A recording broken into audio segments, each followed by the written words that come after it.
Sorry for bursting in like this, but there's a very attractive man in reception, and he says he's here to fix the coffee machine. Well, and? It's not broken. It works perfectly well, and we still have plenty of paper cups, stirrers, white and brown sugar, coffee, and even 2 types of tea.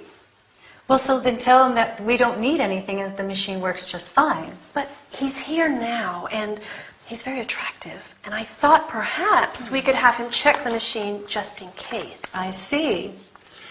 Well, perhaps we could spice up the day a bit. Let him in. Certainly. Thanks.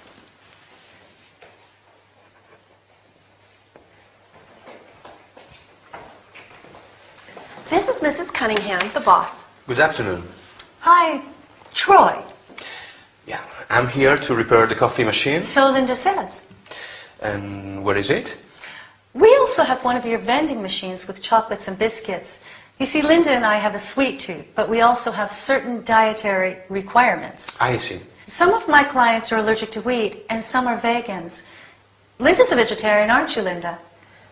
Yes, I am. So, is it possible to have some wheat-free snacks and some that are suitable for vegans as well? Well, I'm not sure. I'm just a technician. I repair the machines. Well, perhaps we can have them send us a brochure with the products. Sure. And the coffee machine? No problem. It works just fine. But perhaps there is a small problem with the hot chocolate. It tends to be a bit watery. Is there any way to make it creamier? Let's have a look. Linda, why don't you show Troy where the machine is? Of course, Mrs. Cunningham.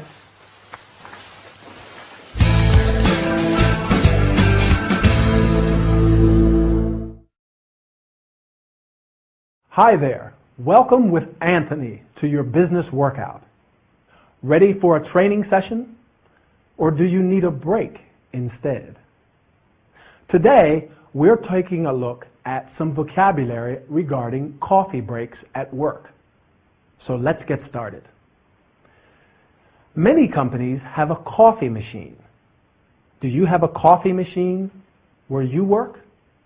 Or a vending machine that sells snacks and drinks? In Miranda's office, they have both a coffee machine and a vending machine. And they work well, but Linda wants the technician to stay. She thinks he's attractive, and they want to spice up the day, make it more interesting. So they ask him to repair the machine anyway. Let's see now, what items does she mention when she talks about the coffee machine? Paper cups to drink out of. Stirs to stir the coffee when you add sugar. Do you take sugar in your coffee? Do you prefer white sugar or brown sugar? I like white sugar myself. The machine also makes tea and hot chocolate.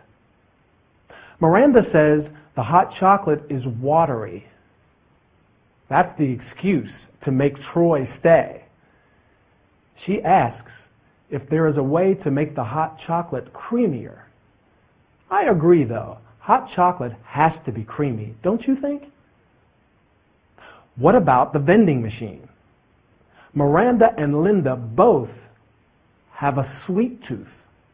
They like sweet things, but they have certain dietary requirements in the office.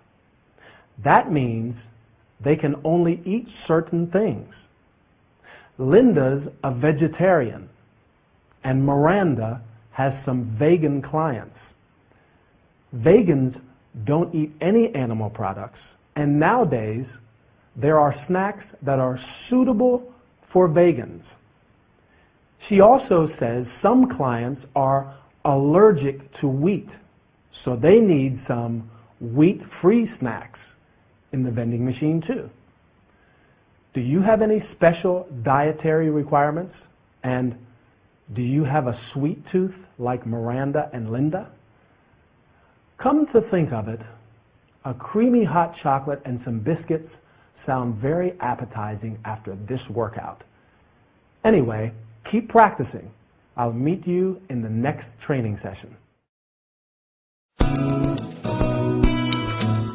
Well, I'm sorry to say that there are quite a few mistakes in this report of yours. Mistakes, are you sure? Yes. But Linda can type it again, right? Sure, she can, but I'm a bit worried about her, you know. Why? Linda is a high flyer, but these days she is working too much and she's making some embarrassing mistakes. Such as?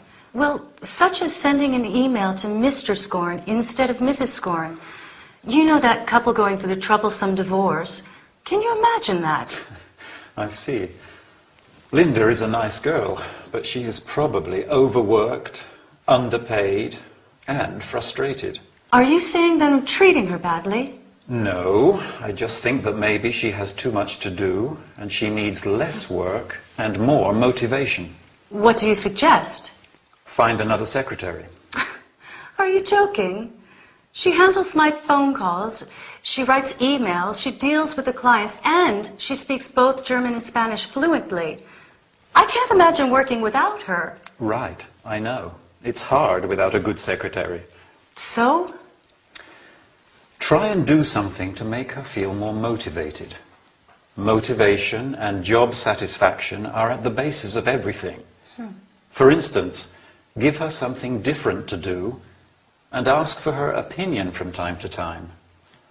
A pay rise is also a good idea. Well, sure. A pay rise is always a nice way to get what you want from an employee.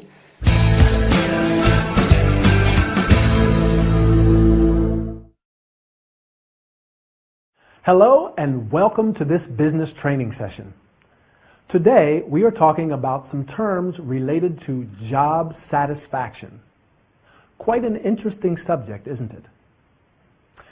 Just like Linda, more and more people feel less motivated and frustrated at work. As you can see, Linda is not satisfied with her job. When we talk about job satisfaction, we mean the feeling of happiness and success a worker gets from his job. Job satisfaction is also related to motivation.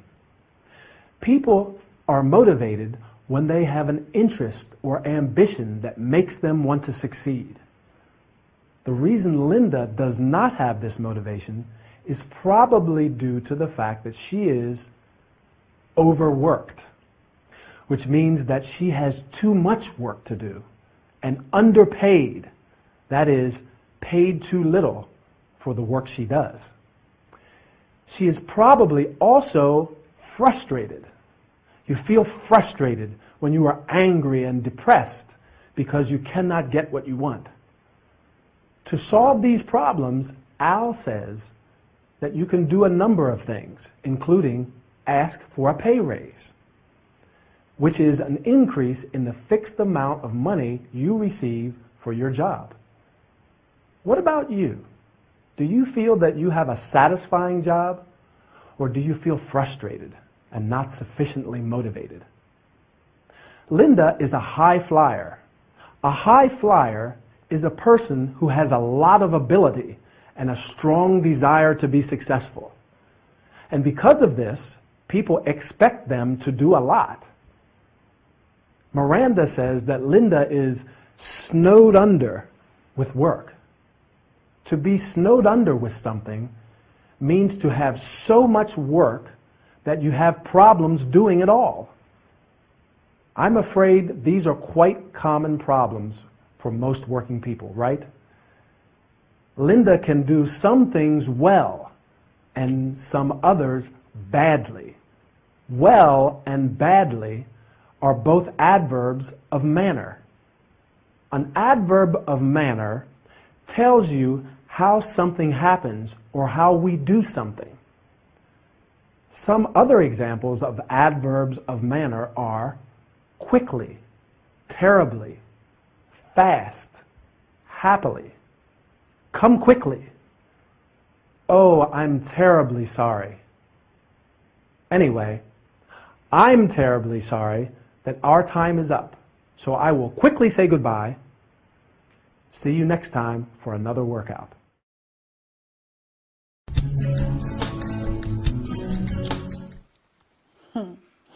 The only way to spend any time alone together these days is in the office.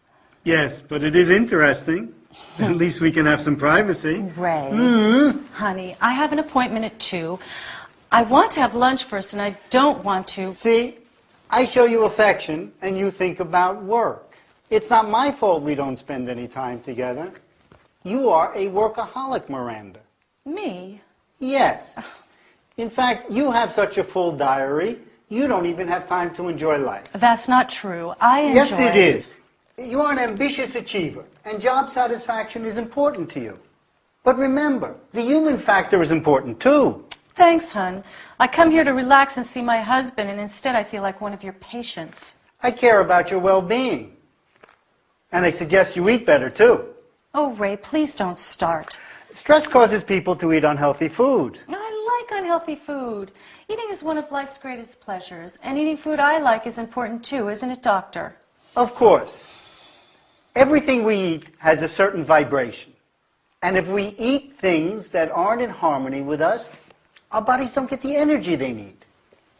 Do you know what my body needs right now? Some Scottish rock oysters. Accompanied by a chilled glass of Chardonnay? You got it.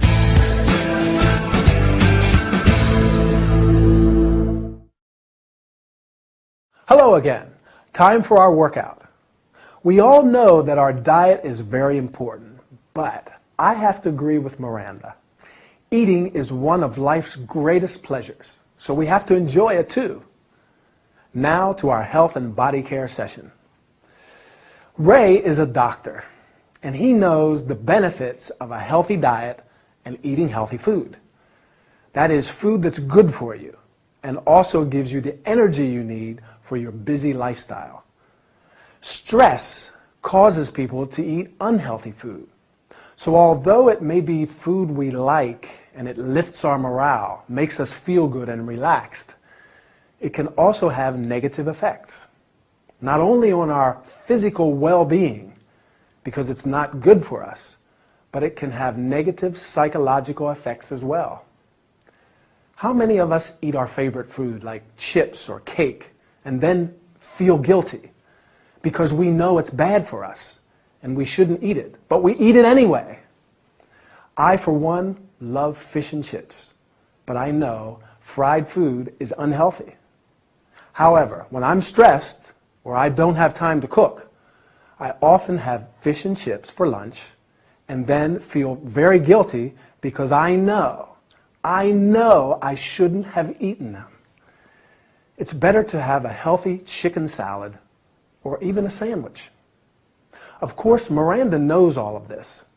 Ray probably often reminds her to eat well because she says, "Ray, please don't start." It seems as though she hears it a lot, but it's just because he loves her and cares about her well-being. She's certainly very busy. She has a full diary, lots of appointments and things to do.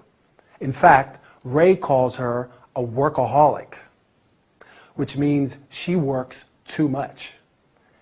She's an ambitious achiever. She wants to be successful in her career, but Ray thinks she doesn't have time to enjoy life, which isn't good. We have to enjoy life and relax from time to time. Don't forget, that's healthy too. So take your time, have a rest, but don't forget to practice your English. I'll meet you in the next session. Bye.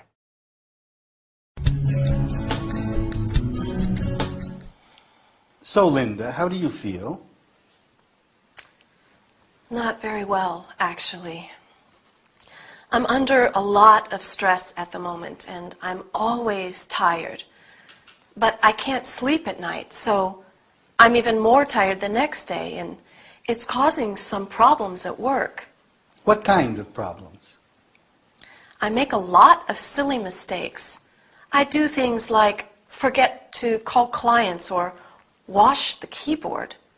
It drives my boss crazy. Wash the keyboard? Yes, I know.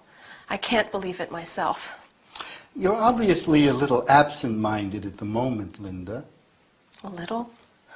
Is anything in particular worrying you, or is it just stress? Stress, I think. But now I'm also worried about my job, and that does not help me sleep at night either. What can you tell me about your health? I'm basically healthy. I get sick, but just a cold or the flu. And what can you tell me about your lifestyle? It's basically healthy too. Do you smoke? No, I don't. Drink? No thanks. No. Do you drink? Oh, no. Yes, well, not much. I have a few glasses of wine if I go out for dinner.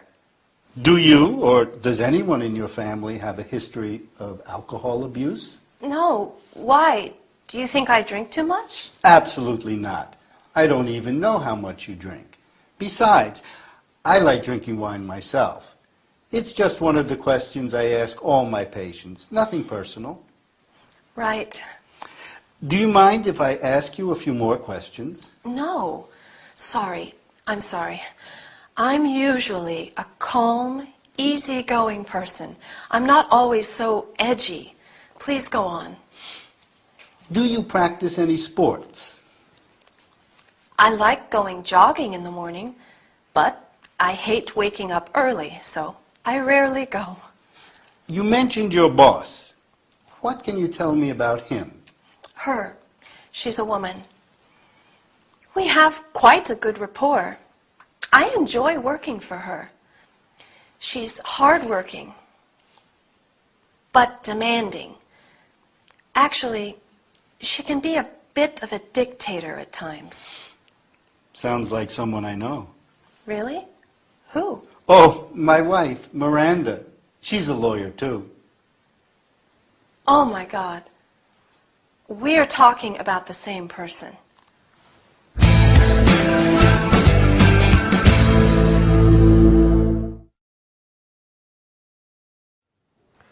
Hi everybody, and welcome to this session of Health and Body Care. Today we're going to talk about stress and lifestyle.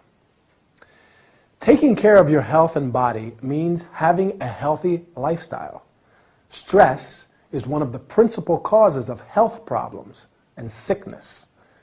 When people are under stress, like Linda, they become edgy, which means nervous and irritable, and absent-minded. Linda, for example, has trouble sleeping, so she's tired and makes mistakes at work. She forgets to do important things, or does silly things like wash the keyboard of her computer. Do you get edgy and make mistakes like Linda when you're under a lot of stress? I know I do.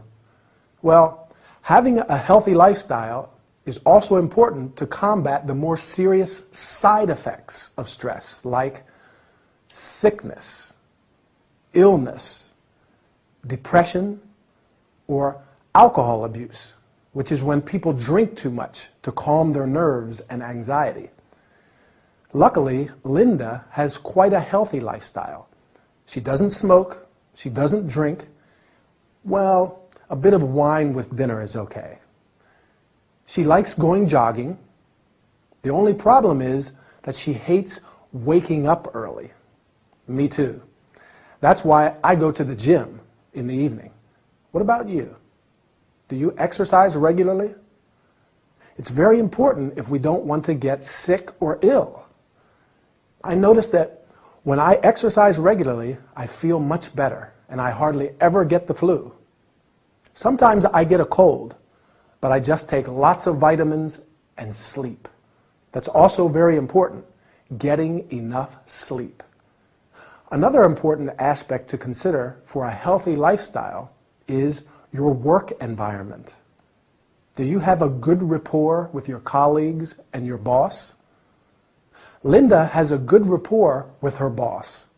She enjoys working for her. She says she's hardworking but demanding.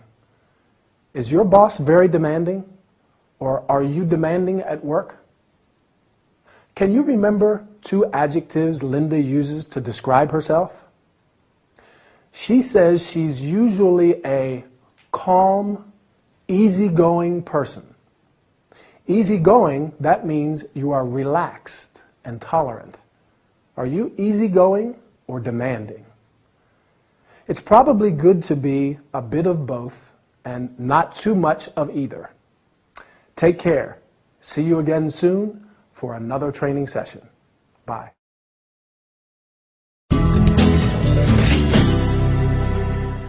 I'm so hungry. Well, you're in the right place. Do you want something sweet or savory? I'm not sure. Oh, actually, no. I don't know. Something savory, just a sandwich. Okay. Ham and cheese or tuna? Not tuna. Ham and cheese sounds good. Or maybe something sweet. I don't know. Are you okay? Yes? Well, I'm a little nervous. I have a date. Oh, I see. Anyone I know? I don't think so. His name's Rick. He's from Ireland. I love Ireland. Irish people are so friendly and fun. Well, I like him. I'm sure. So do you want something sweet to pep you up? Oh, no. I haven't got time, Em. I have to meet him in 20 minutes. Oh, God, help. Calm down. You can't go on an empty stomach. Let me make you a quick snack to take away, and you can eat it on your way there. Okay, yes, you're right. So, tell me, what's he like? Handsome? Very. He's tall, average build. He's got dark hair and green eyes. He's very shy and extremely creative. He's an artist. Oh, sounds perfect. He is. Going away? Oh, I wish. I need a holiday, just to get away from it all. I'm tired of London. I'd like to go on a trip somewhere. To the seaside? Yes. A seaside holiday on a beautiful, deserted beach and sleep under the stars. Or even to the mountains and spend a week camping out in the wild. A trekking holiday? That's not very relaxing. But it's different. You don't have to take the bus and the tube and walk through busy streets. Even a sightseeing holiday sounds wonderful right now. Anything, just not here. Your sandwich is nearly ready. Would you like a quick glass of wine? A glass of wine, just what I need.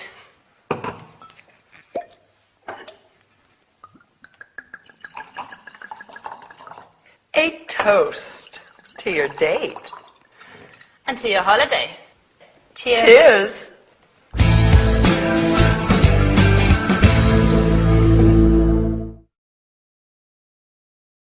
Welcome back. Ready to start working out?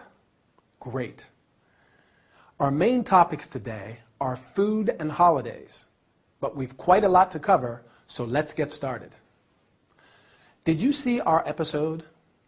Sarah has a date with a handsome Irish boy, Rick, and she's very nervous, isn't she? She doesn't want to be late to meet him, but she's hungry. Do you remember what Sarah says about Rick? That he's shy and creative. Well, he is an artist after all. And to describe him physically, she says he's tall and average build, which means he's neither fat nor thin, and he's got dark hair and green eyes. Emily tells her that she can't go on an empty stomach without eating anything, so she prepares a quick snack for her to take away. But poor Sarah's so nervous that she can't even decide if she wants something sweet or savory. In the end, Emily prepares something savory, a ham and cheese sandwich to take away. While Sarah's dreaming about Rick, Emily is dreaming of a holiday. She wants to go on a trip somewhere because she's bored of London.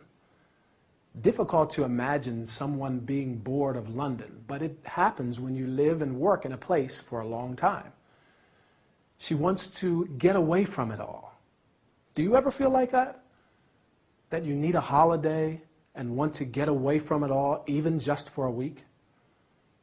A seaside holiday on a beautiful deserted beach always sounds good when you want to relax. Emily talks about sleeping under the stars. Sounds romantic, doesn't it? To sleep in the open at night and just see the stars all around. She also likes the idea of a trekking holiday in the mountains. Not quite as relaxing because trekking means physical exercise, but spending a week camping out in the wild sounds exciting too. She's so desperate to get away that she says even a sightseeing holiday sounds wonderful. Sightseeing means visiting all the important monuments and buildings in a city. That's not very relaxing either. Personally, I prefer to relax on a beach for my holidays. Back to Sarah and Emily. They make a toast at the end to wish each other luck.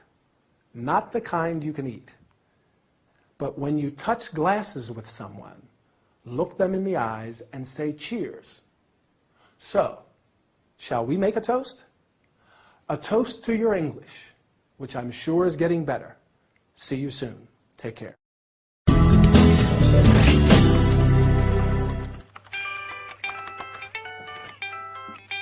Lucille, how are you? I'm fine. A bit tired, maybe. This week we have a lot of work to do. You're right. I am overworked. And I need a break. Well, let me think about it. Thanks for calling. Bye.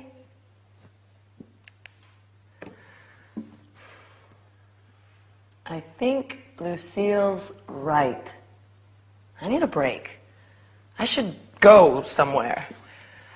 Let me have a look at some maps.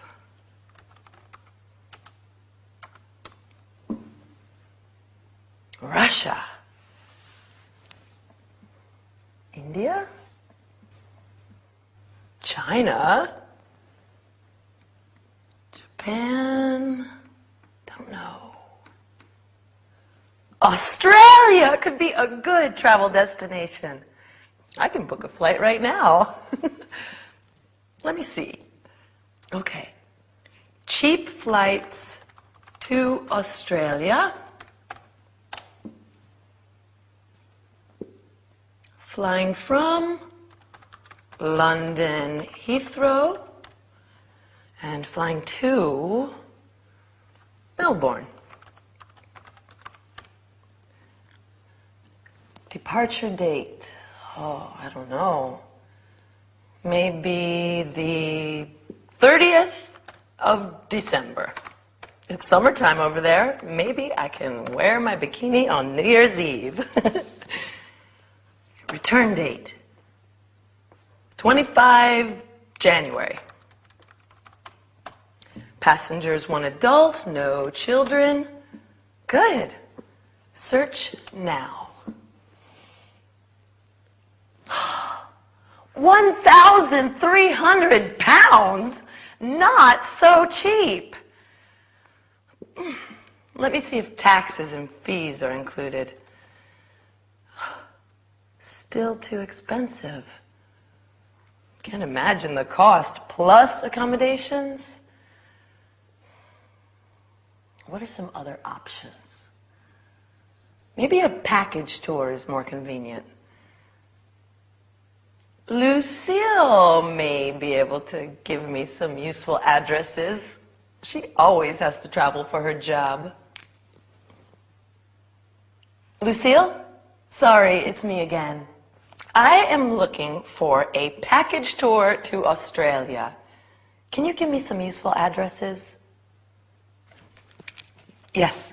Okay, I'm ready. www.globaltours.com www.adventuretours.com/packages. Oh,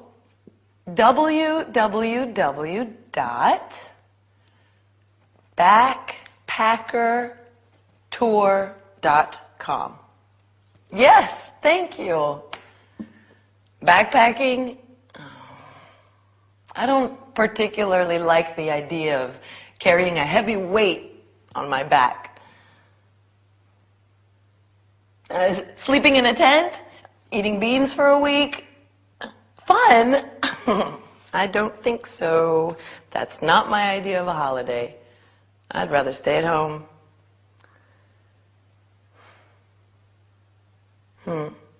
Well, thank you anyway, Lucille.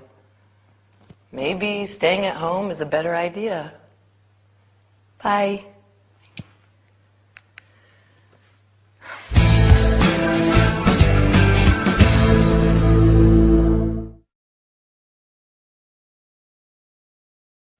Hi, and welcome to our travel and entertainment session.